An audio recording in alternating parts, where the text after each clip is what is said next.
அஸ்ஸலாமு அலைக்கும் வரஹ்மத்துல்லாஹி வபரகாத்துஹு.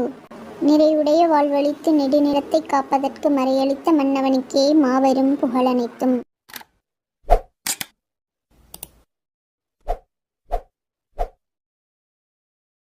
அவுதுபில்லாஹி மினஷ் ஷைத்தானிர் ரஜீம். பிஸ்மில்லாஹிர் ரஹ்மானிர் ரஹீம். இன்ஷா அல்லாஹ் இன்று தொழுகையை பற்றி அண்ணல் நபி ஸல்லல்லாஹு அலைஹி வஸல்லம் கூறிய ஹதீஸ்களையும் மற்றும் எப்படி தொழுகுவது என்பதை பற்றி விவரமாக பார்க்கலாம்.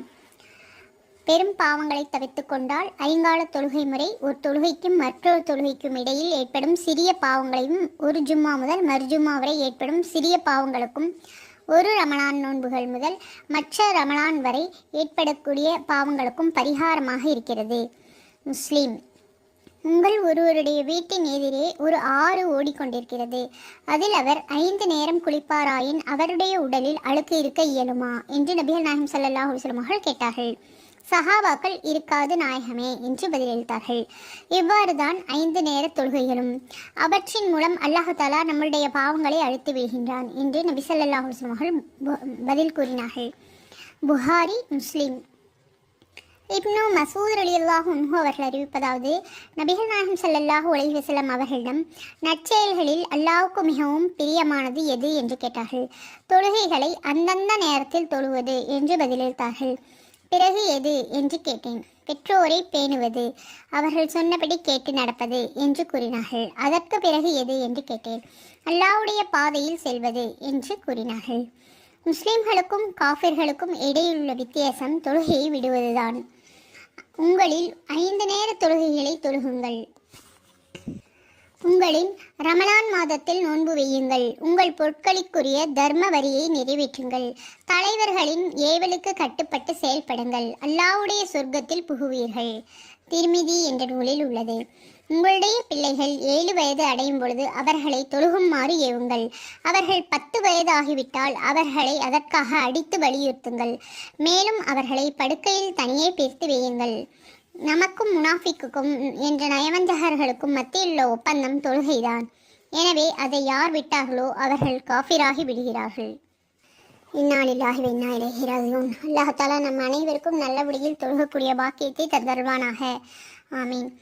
யார் எந்த காரணமும் இல்லாமல் 2 ரக்காத் தொழுகிறார்களோ அவர்களுடைய முன்பின் பாவங்களை அல்லாஹ் தஆலா மன்னித்து விடுகின்றான்.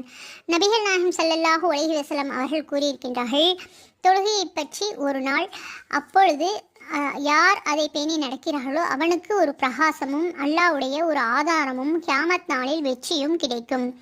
யார் அதை பேணி நடக்கவில்லையோ அவருக்கு பிரகாசம் கிடைக்காது, ஆதாரம் கிடைக்காது, வெற்றியும் கிடைக்காது. கியாமத் நாளில் தொழுகையை விட்டவர்கள் காரூன், ஃபிர்அவுன், ஹாமான் போன்ற பெரிய பாவிகளோடு சேர்ந்திருப்பார்கள் என்று சொன்னார்கள். நவுது பில்லாஹி மின்ஹா. இதை விட்டு அல்லாஹ் தஆலா நம் அனைவரையும் பாதுகாப்பானாக. ஆமீன். அபூ தர்தா ரலியல்லாஹு அன்ஹு அவர்கள் அறிவிக்கின்றார்கள், நீர் வெட்டி கொலை செய்யப்பட்டாலும் நெருப்பில் இட்டு கரிக்கப்பட்டாலும் சரியே, அல்லாஹ்வுக்கு எந்த வஸ்துவையும் இணை வைக்கக்கூடாது என்றும் வேண்டுமென்றே ஃபரலாக்கப்பட்ட தொழுகைகளை விடக்கூடாது என்றும் பெருமானார் ஸல்லல்லாஹு அலைஹி வஸல்லம் அவர்கள் இறுதி உபதேசம் செய்தார்கள். ஏனென்றால் யார் வேண்டுமென்றே தொழுகையை விட்டார்களோ அவனை விட்டு அல்லாஹ் தஆலா பொறுப்பை நீங்கி விடுகிறது. யாருக்கு அசர் தொழுகை தவறி போய்விடுகிறதோ அவன் அவனுடைய குடும்பத்தாரையும் சொந்த பந்தங்களையும் விட்டு பிரிக்கப்பட்டவனாக ஆகிவிடுவான். புகாரி, முஸ்லிம். யாருக்கு அசர் தொழுகை வேண்டுமென்றே விடுகின்றானோ அவனுடைய அன்றைய நாளின் நற்செயல்கள் அனைத்தும் அளிக்கப்பட்டு விடுகின்றன. புகாரி. நபிகள் நாயகம் ஸல்லல்லாஹு அலைஹி வஸல்லம் அவர்களிடம் அமல்களில் சிறந்தது எது என்று கேட்கப்பட்ட பொழுது தொழுகையை ஆரம்ப நேரத்தில் தொழுவது என்று பதிலளித்தார்கள். சூரியன் உதயமாவதற்கு முன்பும் சூரியன் மறையும் முன்பும், அதாவது ஃபஜர் தொழுகையும் அசர் தொழுகைகளையும் தொழுபவர் நரக நெருப்பில் நுழைய மாட்டார். யார் இஷா தொழுகையை ஜமாத்தோடு தொழுவாரோ அவர் பாதி இரவு நின்று வணங்கியவர்களைப் போலாவார். யார் சுபோ தொழுகையை ஜமாத்தோடு தொழுவாரோ அவர் இரவு முழுக்க நின்று வணங்கியவரைப் போலாவார். யார் இந்த 2 குளிர்ச்சியான நேர தொழுகை, அதாவது சுபு இஷா தொழுகைகளை தொழுவார்களோ அவர் சொர்க்கம் புகுவார். புகாரி, முஸ்லிம். உங்களில் ஒருவர் முறையோடு ஒழு செய்து தொழுகையை தவிர வேறு எதையும் நாடாத நிலையில் பள்ளிவாசலுக்கு வருவாரே ஆனால் பள்ளியில் புகும் வரை அவர் நடக்கக்கூடிய ஒவ்வொரு எட்டுக்கும் அல்லாஹு தாலா ஒரு பாவத்தை மன்னிக்கின்றான், ஒரு அந்தஸ்தை உயர்த்துகின்றான். பள்ளியில் அவர் நுழைந்த பிறகு அவர் பள்ளியில் இருக்கும் காலமெல்லாம் தொழுகையில் இருப்பவராகவே கவனிக்கப்படுகிறார். இப்னு மாஜா. சுப்ஹானல்லாஹ். இருள் நேரங்களில் தொழுகைக்காக பள்ளிவாசலின் பக்கம் நடந்து செல்பவர்கள் அல்லாஹ்வுடைய அருளுக்கு சொந்தமானவர்கள். இப்னு மாஜா. முந்திய அணியில் நின்று தொழுபவர்களை நோக்கி அல்லாஹும் அவனுடைய மலாயிக்கத்துகளும் ஸலவாத்து சொல்கிறார்கள். இப்னு மாஜா. தொழுகையை தொழுக வேண்டும் என்று ஒருவன் நாடினாலும் கூட அவனை பொறுத்த நன்மையில் அவன் தொழுகையில் இருப்பவனைப் போலவே இருக்கின்றான். மிஷ்காத். கூட்டு தொழுகை ஜமாத்தோடு தொழுவது தனித்து தொழுகுவதை விட 27 மடங்கு சிறந்தது ஆண்களுக்கு. யார் பள்ளியின்பால் தொழுகைக்காக காலையிலோ மாலையிலோ விரைகின்றாரோ அவர் விரையும் பொழுதெல்லாம் அல்லாஹு தாலா அவருக்கு சொர்க்கவதியில் ஒரு விருந்தை தயார் செய்து கொண்டே இருக்கின்றான். புகாரி. 3 பேர் அல்லாஹுடைய பொறுப்பில் இருக்கிறார்கள். அவர்களில் ஒருவர் தொழுகைக்காக பள்ளியின்பால் விரைந்தவர், இன்னொருவர் அல்லாஹுடைய பொறுப்பில் இருக்கின்றார். மலாய்க்கத்துக்கள் மலக்குமார்கள். உங்களில் ஒருவர் தொழுது முடித்த அவருடைய தொழுகுமிடத்தில் யாருடனும் பேசாமல் இருக்கும் காலம் வரை அவரின் மீது ஸலவாத்து சொல்கின்றார்கள். யா அல்லாஹ், இவருக்கு நீ கிருபை செய்வாயாக, அவரை மன்னிப்பாயாக என்று துஆ செய்கிறார்கள். புகாரி. யார் 40 நாட்கள் தொடர்படியாக இஷா தொழுகையை முதல் ரக்காத் தவறவிடாமல் தொழுகிறார்களோ அவருக்கு அல்லாஹு தாலா நரக நெருப்பிலிருந்து விடுதலை அளிக்கின்றான். சுப்ஹானல்லாஹ். இதுவரை நபி ஸல்லல்லாஹு அலைஹி வஸல்லம் அவர்களுடைய ஹதீஸ்களை கேட்டோம். வேண்டுமென்றே தொழுகை விடுவோன் காஃபிராகி விடுகிறான். ஆகவே தொழுகையில் நாம் கவனமாக தொழுக வேண்டும். தொழுகை யார் மீது கடமை? முஸ்லிம் அல்லாதவர்கள் மீது கடமை இல்லை. யுக்த வயது சிறுவர்கள் மீது பரலல்ல. அறிவு பைத்தியக்காரர்கள் மீது பரலல்ல. அதாவது வயது வந்திருக்க வேண்டும், அறிவு உள்ளவர்களாக இருக்க வேண்டும், முஸ்லிம்களாக இருக்க வேண்டும். இந்த 3ம் இருந்தால் 7 வயது அடைந்த சிறார்களை தொழுகையை கொண்டு ஏவ வேண்டும். 10 வயதாகி அவர்கள் தொழுகவில்லை என்றால் தொழுகை விடுவது என்று கையால் அடித்து பயம் காட்ட வேண்டும். பிரம்பு குச்சி முதலியவைகள் வைத்து அடிக்கக்கூடாது. தொழுகை கடமையாவதற்குள்ள காரணங்களாகிறது அந்த தொழுகைக்குள்ள நேரங்களாகும். அதாவது அந்த தொழுகை நேரம் வரும்பொழுது அந்த தொழுகை கடமையாகி விடுகிறது. இன்ஷா அல்லாஹ் நாம் சரியான முறையில் நம்முடைய குழந்தைகளை தொழுக வைப்போம். நாமும் சரியான முறையில் தொழுகக்கூடிய வாக்கியத்தை அல்லாஹ் நம் அனைவருக்கும் தந்தருள்வானாக. ஆமீன். தொழுகை முறையை பற்றி நாம் தெரிந்து கொள்ளலாம். ஹனஃபியுடைய சட்டங்கள். ஹனஃபி முறையை பின்பற்றுபவர்கள் இந்த சட்டங்களை பின்பற்றி தொழுக வேண்டும். நல்ல முறையில் ஒழு செய்துவிட்டு கிப்லாவை முன்னோக்கி இந்த நேர தொழுகையை தொழுகின்றேன் என்று முதலில் நியத்து வைத்துக்கொண்டு 2 காதுகளையும் காது சோனை வரை அல்லாஹு அக்பர் என்று சொல்லி தொப்புளுக்கு கீழ் கட்டிக்கொள்ள வேண்டும் ஆண்கள். பிறகு சனா அவுது பிஸ்மி ஓதி சூரத்துல் ஃபாத்திஹா என்று அல்ஹம்து சூராவும் பிறகு இன்னொரு துணை சூராவும் ஓத வேண்டும். அதற்கு பிறகு அல்லாஹு அக்பர் என்று கூறி ருக்குவிற்கு செல்ல வேண்டும். அதில் 3 முறை சுப்ஹான ரப்பியல் அலீம் என்று கூற வேண்டும். பின்பு ருக்குவிலிருந்து எழுந்து நின்று சமியல்லாஹு லிமன் ஹமிதா என்று சொல்லி நிற்க வேண்டும். பிறகு ரப்பனா லக்கல் ஹம்த் என்று சொல்லிக்கொண்டே சஜ்தாவிற்கு சென்று விட வேண்டும். அல்லாஹு அக்பர் என்று சொல்லி சஜ்தாவை செய்ய வேண்டும். சுஜூதில் 3 முறை சுப்ஹான ரப்பியல் ஆலா என்று ஓத வேண்டும். பின்பு அல்லாஹு அக்பர் என்று கூறி அமர வேண்டும். பின்பு அல்லாஹு அக்பர் என்று கூறி 2வது சஜ்தாவிற்கு செல்ல வேண்டும். அதில் முன்பு போல சுப்ஹான ரப்பியல் ஆலா என்று 3 முறை ஓத வேண்டும். பிறகு எழுந்து முதல் ரக்காத்தை போலவே 2வது ரக்காத்தையும் பூர்த்தி செய்ய வேண்டும். தனா ஓத வேண்டியது தேவையில்லை. சூரத்துல் ஃபாத்திஹாவும் துணை சூராவும் ஓத வேண்டும். முதல் ரக்காத்தை போலவே ருக்கு சஜ்தாக்கள் சரியான முறையில் செய்த பிறகு 2 சஜ்தாக்கள் செய்த பின் சுபு தொழுகையாக இருந்தால் பரலான 2 ரக்காத் தொழுகை. அதில் அத்தஹியாத் ஓதி தரூத் இப்ராஹிம் மற்றும் மற்ற துஆக்களை ஓத வேண்டும். மற்ற தொழுகைகளாக இருந்தால் அத்தஹியாத் மட்டும் ஓதிவிட்டு எழுந்து 3வது ரக்காத்து 4வது ரக்காத்து பரல் தொழுகைகளில் அல்ஹம்து சூராவை மட்டுமே ஓத வேண்டும். சுன்னத்தான நஃபிலான தொழுகைகளில் துணை சூராவும் ஓத வேண்டும்.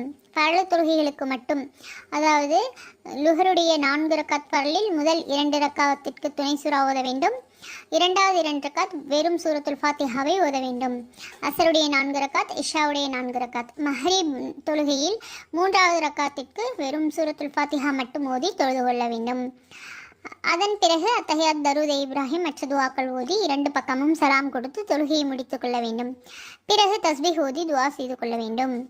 இமாமை பின்பற்றி தொழுகும் பொழுது தக்பீர் கட்டி ஓது தனா மட்டும் ஓத வேண்டும். சூரத்துல் ஃபாத்திஹா, அல்ஹம்து சூரா, துணை சூரா எதுவும் ஓதக்கூடாது. மௌனமாக நின்று அவர் ஓதுவதை கேட்க வேண்டும். பரலான தொழுகை முடிந்த பிறகு ஆயத்துல் குர்சியை முழுவதுமாக ஓதி முடிந்த பிறகு பிஸ்மில்லாஹில்லதி லா இலாஹா இல்லாஹுர் ரஹ்மானுர் ரஹீம் என்ற துவாவை ஓத வேண்டும். இஸ்திக்ஃபர், அஸ்தக்ஃபிருல்லாஹுல்லதி லா இலாஹா இல்லாஹுல் ஹய்யுல் கய்யூம் வ அதூபு இலைஹி என்று ஓதலாம். அல்லாஹும்ம அன்தஸ் ஸலாம் வ மின்கஸ் ஸலாம் தபாரக்த யா ஸல் ஜலாலி வல் இக்ராம் இந்த துவாவையும் ஓதலாம். இன்னும் அல்லாஹ்விடம் நமக்கு தெரிந்த துவாக்களை ஓதலாம். துவா என்று பயான் இருக்கின்றது, அதில் சென்று அந்த துவாக்களை நீங்கள் கேட்டு பாடமிட்டு அதனையும் கேளுங்கள் இன்ஷா அல்லாஹ். தொழுகையின் நேரங்கள். ஃபஜ்ருடைய தொழுகையுடைய நேரம் கிழக்கு வானத்தில் மெய் வெள்ளை தோன்றியதிலிருந்து சூரியன் உதயமாவதற்கு கொஞ்சம் முன்வரையிலுமாயிருக்கும். லுஹர் தொழுகையின் நேரம் சூரியன் நடு உச்சியை விட்டு சாய்ந்ததிலிருந்து ஒரு வஸ்துவின் நிழல் அந்த வஸ்துவின் நீளத்தை காட்டிலும் 2 மடங்கு ஆகிற வரையிலும் இருக்கும். அபு யூசுப் ரஹமத்துல்லாஹி அலைஹி அவர்கள், இமாம் முஹம்மது ரஹமத்துல்லாஹி அலைஹி ஆகியவர்கள் கருத்துப்படி 1 மடங்கு ஆகிற வரையிலுமாயிருக்கும். அசர் தொழுகையின் நேரம் ஒரு வஸ்துவின் நிழல் இரு மடங்கு ஆனதிலிருந்து சூரியன் மறையும் வரையில் இருக்கும். மஹ்ரிப் தொழுகையின் நேரம் சூரியன் மறைந்ததிலிருந்து பத்வாவான சொற்படி செவ்வானம் மறையும் வரையிலுமாயிருக்கும். இஷா தொழுகையின் நேரம் செவ்வானம் மறைந்து இருட்டு வந்த பிறகு மறுவிடியல் தோன்றுவதற்கு முன்பு, அதாவது கிழக்கு வெளுக்கும் வரை இஷாவுடைய வக்து உள்ளது. வித்ரு தொழுகையின் நேரமும் இஷா தொழுகையின் நேரத்தை போலவே இருக்கும். தொழுகைக்கு ஹராமான 3 நேரங்கள். 3 நேரங்களில் கலாவான அல்லது அதாவான எந்த ஃபரலான வாஜிபான தொழுகைகளையும் தொழுகக்கூடாது. அந்த நேரங்கள் 3. முதலில் சூரியன் உதயமாகிக் கொண்டிருக்கும் பொழுது அது நன்றாக உயரும் வரை தொழுகக்கூடாது.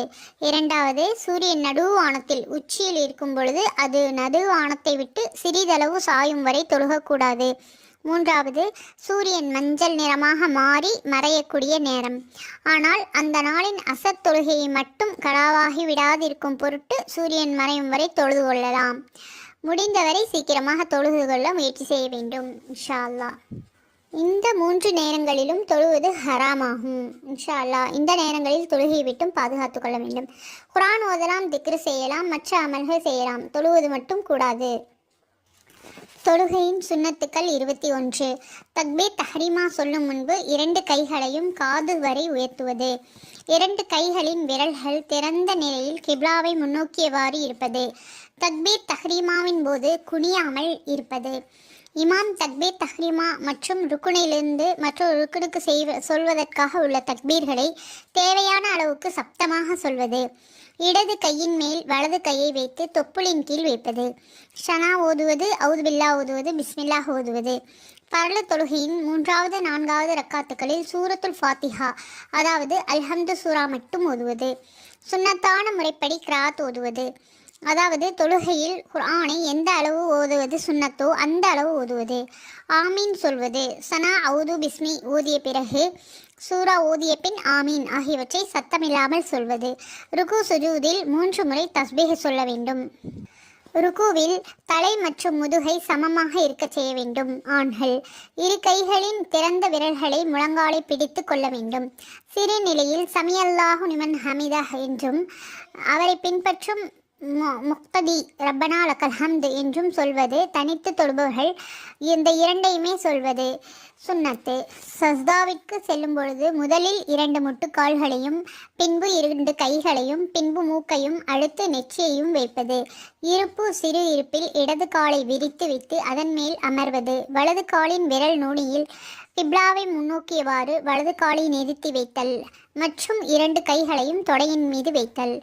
அத்தஹியாத்தில் அஷ்ஹது அன் லா இலாஹா இல்லல்லாஹ் என்று சொல்லும் பொழுது கலிமா விரலை உயர்த்தி இஷாரா செய்து இல்லல்லாஹ் சொல்லும்போது விட்டுவிடுவது. கடைசி இருப்பில் அத்தஹியாத்துக்கு பிறகு தரூதே இப்ராஹிம் சலவாத்து ஓதுவது.